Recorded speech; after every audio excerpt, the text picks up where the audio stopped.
দুর্গা অঙ্গন আছে, তেমনি শিলিগুড়ি উত্তরবঙ্গের জন্য মহাকাল খুব বিখ্যাত। আমি এখানেও নকুলেশ্বর ভৈরব ও নকুলেশ্বর ভৈরবী সব করে দিয়েছি, কিন্তু ওখানে একটা অনেকটাই জমি পাওয়া গেছে, জমিও অলরেডি অধিগ্রহণ হয়ে গেছে, ট্রাস্টও তৈরি হয়ে গেছে এবং কাজটা আমি যদি শিলান্যাস না করি তাহলে শুরু হবে না। তাই আজকে আমরা শিলান্যাসটা করব এবং তারপরেই কাজটা শুরু হয়ে যাবে। কোথায়? দেখুন, বেলডাঙ্গা আপনারা জানেন কাদের কাদের প্ররোচনা আছে, আমি আর নতুন করে বলতে চাই না।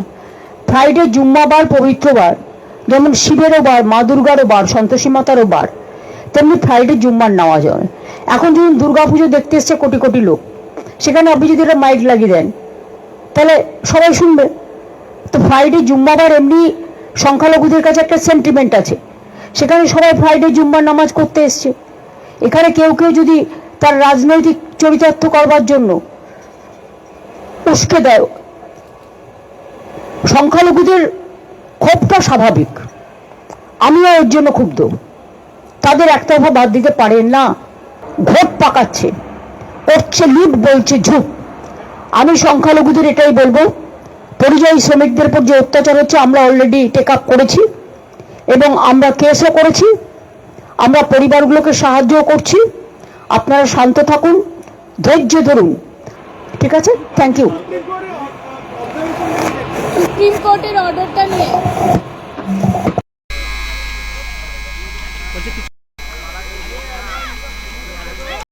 এই কথা বলো না। ও ভাই, ও ভাই, তুমি এই তো তোমার আরে ওই দেখো পুলিশও আছে, পুলিশও তো পালিয়ে পুলিশও পালাচ্ছে। পুলিশও পালাচ্ছে। হ্যাঁ, হ্যালো,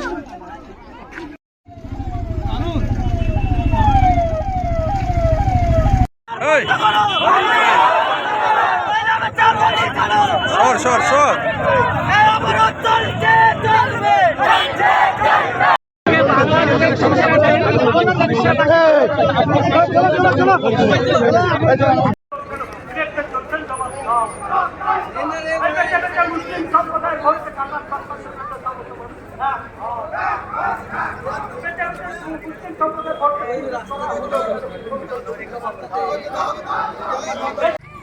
আরে এই সন্তানরা কেটে দিলেন, আমরা এই কথা মেনে নিতে পারছি না, মেনে নিতে পারবো না।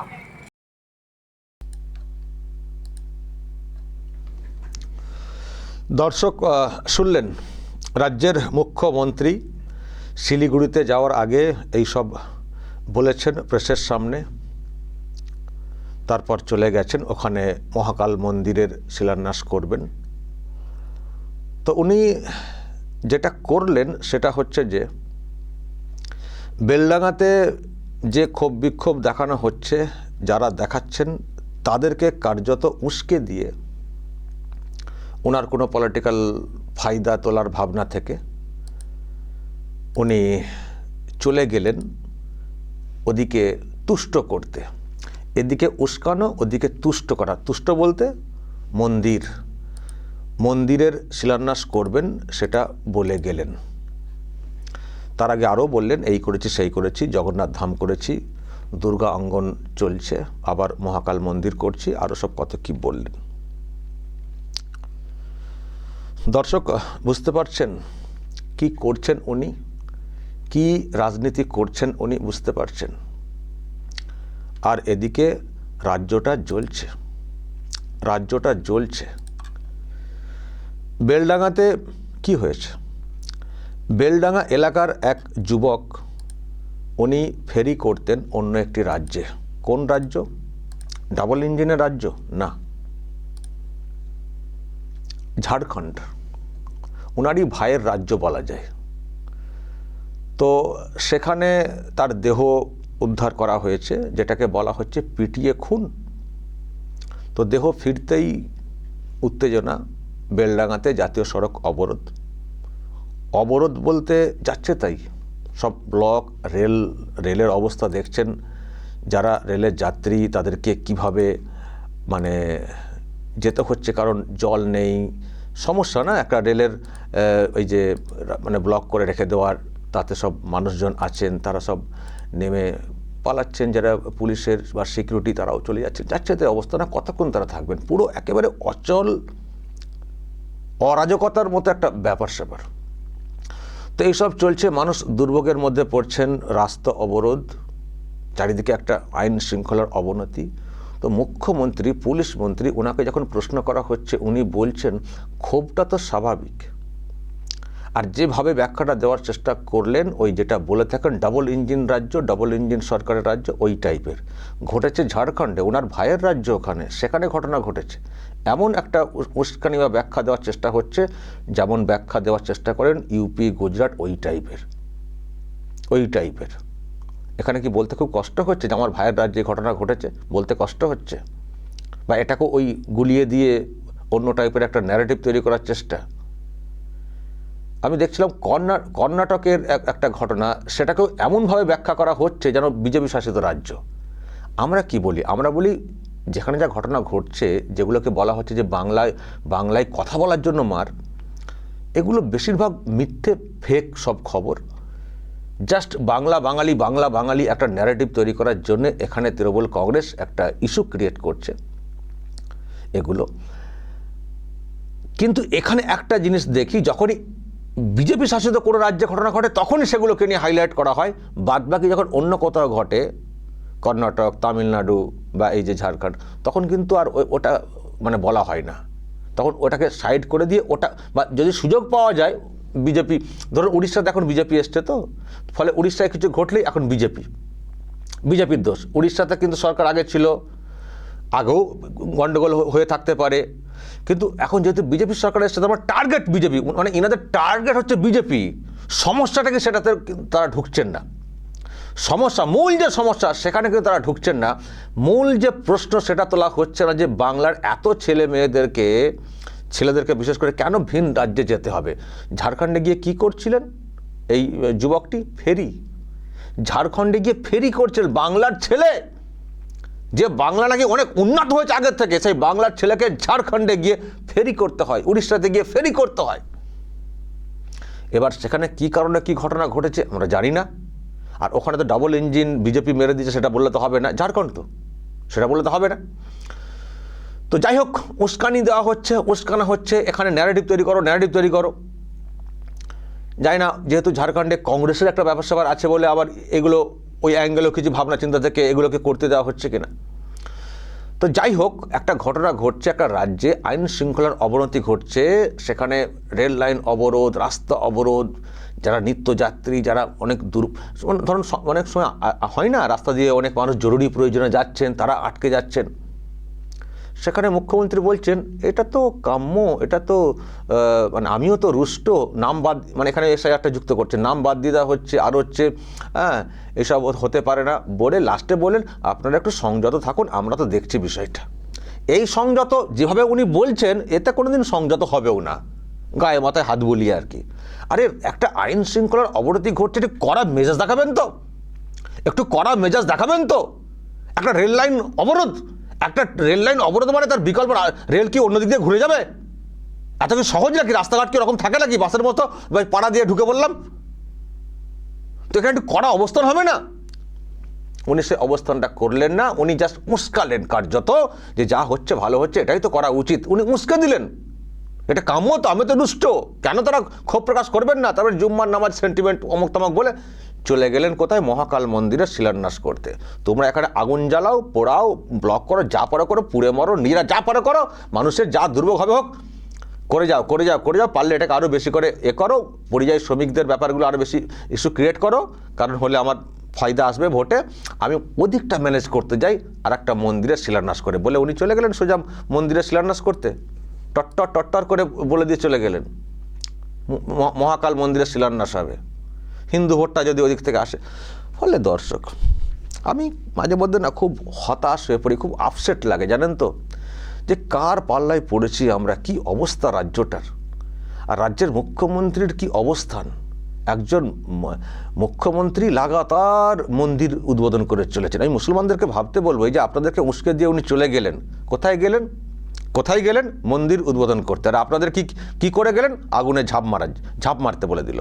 আপনারা হই হই করুন, ব্লক করুন, যা পারেন করুন, মানে এই সব আপনারা করে যান। আপনাদের জন্য কিছু মানে উনি কিছু করবেন না, আর অন্য কিছু করতে হবেও না, কারণ ভয় দেখালে তো হয়ে যায়, অন্যদিকে উস্কালি তো এদিকে একতা তৈরি হয়ে যায়। বরং হিন্দু ভোটটা আমার দরকার, সেই জন্য সরকারি কোষাগার থেকে ফের একটা মহাকাল মন্দিরের শিলান্যাস করতে যাচ্ছেন। মানে বেশ টুপি পরাচ্ছেন, টুপির ওপরে টুপি। মুসলিম সমাজের লোকের মাথাতে টুপির ওপরে টুপি।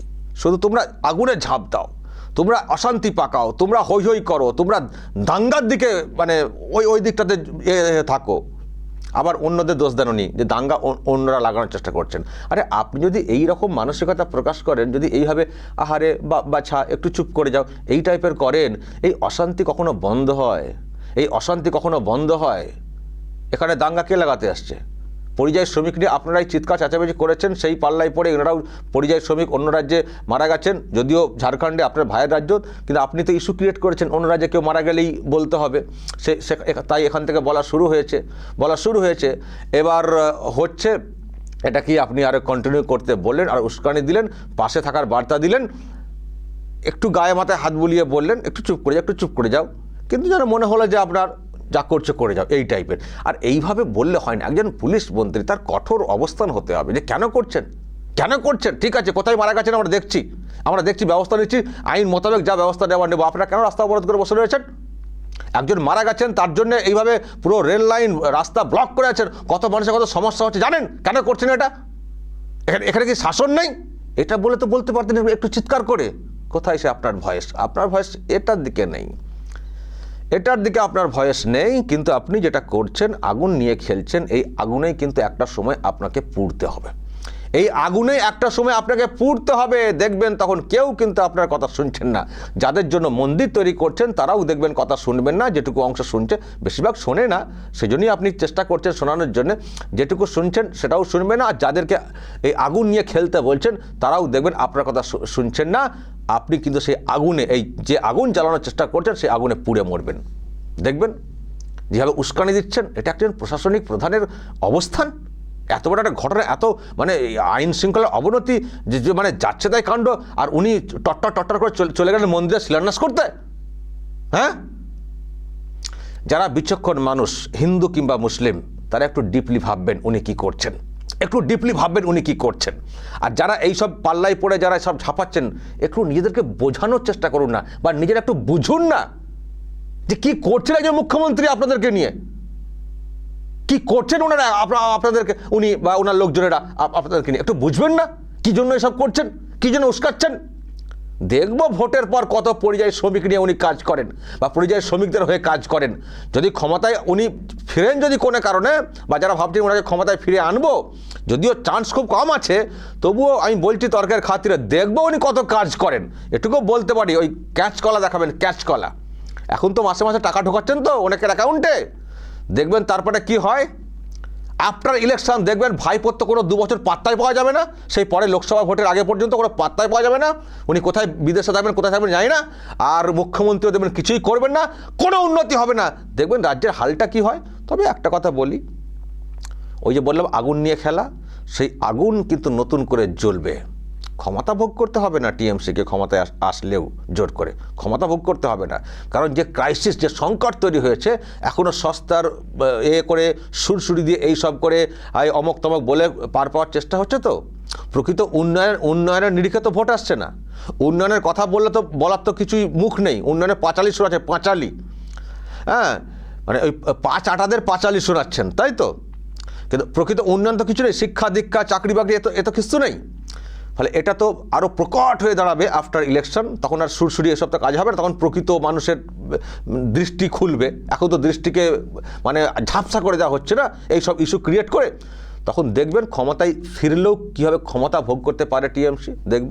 তবে আমি বাংলার মানুষের উদ্দেশ্যে বলবো, সে তো যা হবে, টিএমসি তো যা দুর্দশা হবে আফটার ইলেকশন ক্ষমতা এলে, সে তো আমরা বুঝছি।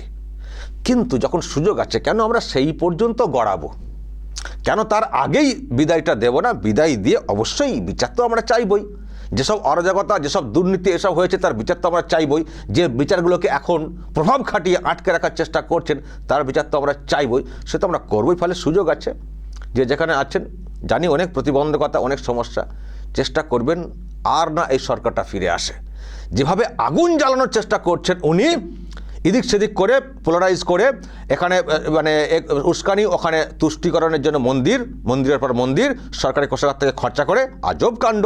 কেউ এরকম করে না, উনি করছেন। আইন মানবেন না, কিছু মানবেন না, এজেন্সি মানবেন না, আদালত মানবেন না, কিছুই করবেন না, সব কিছুর ঊর্ধ্বে, মানে চরম চরম সীমায় পৌঁছে গেছেন উনি। মানে ভেবে নিয়েছেন যে আমার কেউ কিছু করতে পারবেন না। কিন্তু আমরা মনে করি বিশ্বের ইতিহাস সেটাই বলে, যে বা যিনি এই রকম ভেবেছেন আমার কেউ কিছু করতে পারবেন না, তার পতন ঘটেছে। তার পতন ঘটেছে। কেউ থাকতে পারেননি স্থায়ী, জোর করে থাকছেন, থাকতে পারেন না।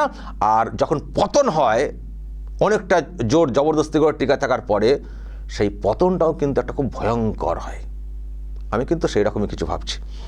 দর্শক বলবেন, যদি আপনাদের আরও কিছু বলার থাকে অবশ্যই বলবেন কমেন্ট বক্সে। নজর রাখবেন আরামবাগ টিভিতে।